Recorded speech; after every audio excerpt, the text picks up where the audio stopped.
السلام علیکم، میرا نام بہزاد ہے۔ کہا جاتا ہے کہ تاریخ کا صفحہ بہت جلدی پلٹ جاتا ہے، خاص طور پہ 100 سال کا یہ عرصہ پلک جھپکتے ہی گزر جاتا ہے۔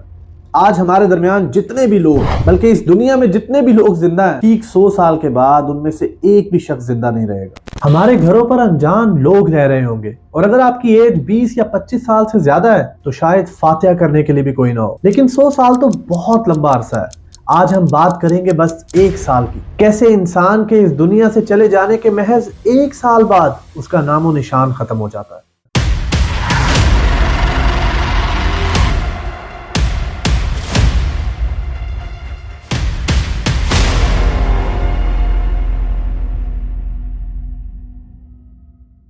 ہم جانتے ہیں کہ انسان کے مرتے ہی ڈی کمپوزیشن کا پروسیس شروع ہو جاتا ہے۔ ڈی کمپوزیشن سے مراد گلنے سڑنے کا عمل ہے جو انسان کے فوت ہوتے ہی شروع ہو جاتا ہے۔ ڈی کمپوزیشن کے اس پروسیس میں اگر انوائرمنٹل چینجز انوالو نہ ہو یا سم ٹائم باڈی کو محفوظ رکھنے کے لیے ادویات کا استعمال کیا جاتا ہے جسے امبالمنگ بھی کہتے ہیں، تو نارمل کنڈیشن میں انسان کے مرنے کے ٹھیک 24 گھنٹوں کے بعد اس کی آنکھوں میں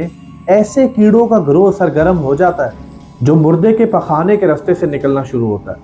اور اس کے ساتھ ناقابل برداشت بدبو بھی پھیلنا شروع ہو جاتی ہے، اور یہ اعلان ہوتے ہی بچھو کیڑے مکوڑے انسان کے جسم کی طرف حرکت کرنا شروع کر دیتے ہیں اور انسان کا سارا گوشت کھانا شروع کر دیتے ہیں۔ تدفین کے 3 دن بعد ناک کی حالت بدلنا شروع ہو جاتی ہے، اور 6 دن کے بعد انسان کے ناخن اترنا شروع ہو جاتے ہیں، 9 دن کے بعد انسان کے بال گرنا شروع ہو جاتے ہیں،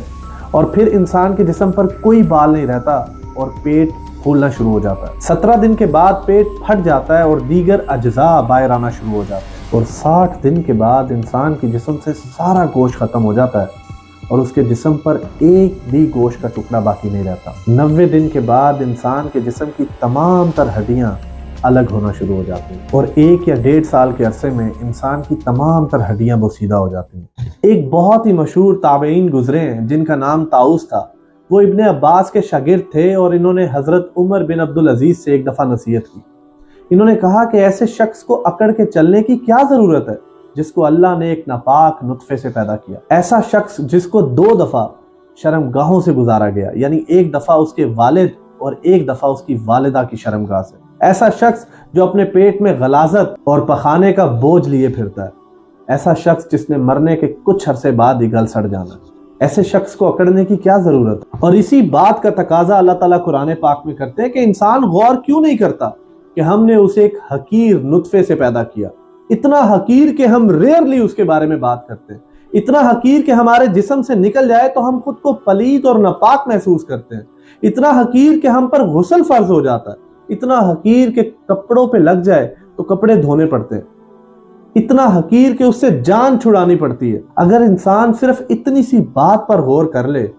تو اس کو اپنی حیثیت اور اپنی اوقات کا اندازہ ہو جائے گا، اور پھر انسان میں کبھی تکبر پیدا نہیں ہوگا۔ اور یہ سب جانتے ہوئے بھی ہم لوگ غرور، ہرس، لالچ، گھمنڈ، دشمنی، حسد، بغض اور ایک دوسرے سے نفرت پالتے ہیں۔ 5 یا 6 فٹ کا انسان قبر میں جا کر بے نام و نشان ہو جاتا ہے۔ دنیا میں اکڑ کر چلنے والا، خود کو طاقتور سمجھنے والا، دوسروں کو حقیر سمجھنے والا، دنیا پر حکومت کرنے والا، قبر میں آتے ہی مٹی کا ڈھیر بن جاتا ہے۔ لہٰذا انسان کو اپنی ابدی اور ہمیشہ رہنے والی زندگی کو پرسکون اور بہترین بنانے کے لیے اقدامات کرنے چاہیے، اللہ کو یاد کرنا چاہیے، اللہ سے ڈرنا چاہیے، اللہ کی عبادت کرنی چاہیے۔ اللہ تعالیٰ مجھ سمیت ہم سب کو عمل کی توفیق دے،